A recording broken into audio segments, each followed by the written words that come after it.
আপনি কখনো কাউকে পর্বতে আরোহণ করতে দেখেছেন? বা আপনি কখনো নিজে কোনো পর্বতে আরোহণ করেছেন?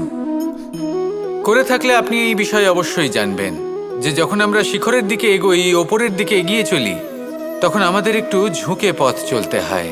তখনই আমরা সেই পর্বত আরোহণ করতে পারি।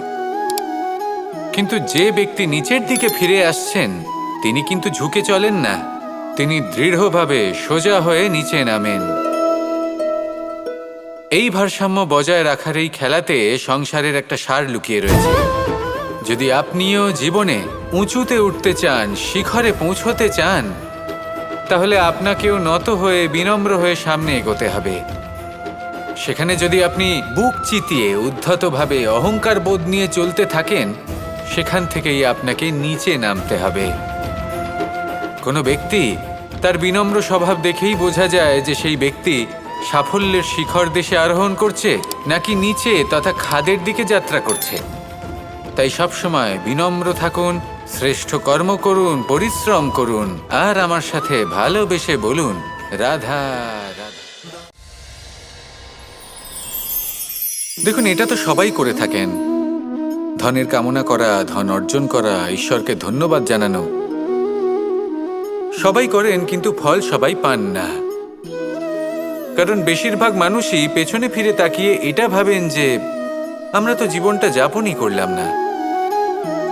এই জীবনে সবকিছু আছে, সম্পত্তি আছে, স্বাচ্ছন্দ্য আছে, সাফল্য আছে, শুধু সুখ আর শান্তি নেই। এবার এরকমটা কেন হয়? এর পেছনে কারণটা কি? কারণ হলো এটাই যে জীবনে বাঁচার যে বিধি আপনি নির্বাচন করেছেন তা কিছুটা অনুচিত। জীবনে কিভাবে বাঁচা উচিত, জীবনযাপন কিছুটা রীতি মেনে করা উচিত। অর্থাৎ সবাইকে ভালোবাসুন, কারোর সাথে ছলনা করবেন না, সম্পর্ক গড়ে তুলুন, তা পালন করুন। যদি ধন অর্জন করতে চান তাহলে নীতি মেনে করুন, ভেবেচিন্তে পরিকল্পনা করে। আবার বলবো, কারোর সাথে কোনো ছলনা নয়, কোনো অনুচিত কর্ম করবেন না ধন অর্জন করার জন্য। আর যদি ঈশ্বরকে ধন্যবাদ জানাতে চান তাহলে প্রীতি দ্বারা করুন। আর যে ব্যক্তি রীতি, নীতি আর প্রীতি এই তিনটি ভাব বুঝে উঠতে পারে এবং তা আত্মসাৎ করে নিতে পারে, তার অতীত, ভবিষ্যৎ এবং বর্তমানকাল সবকিছু সংযত হয়।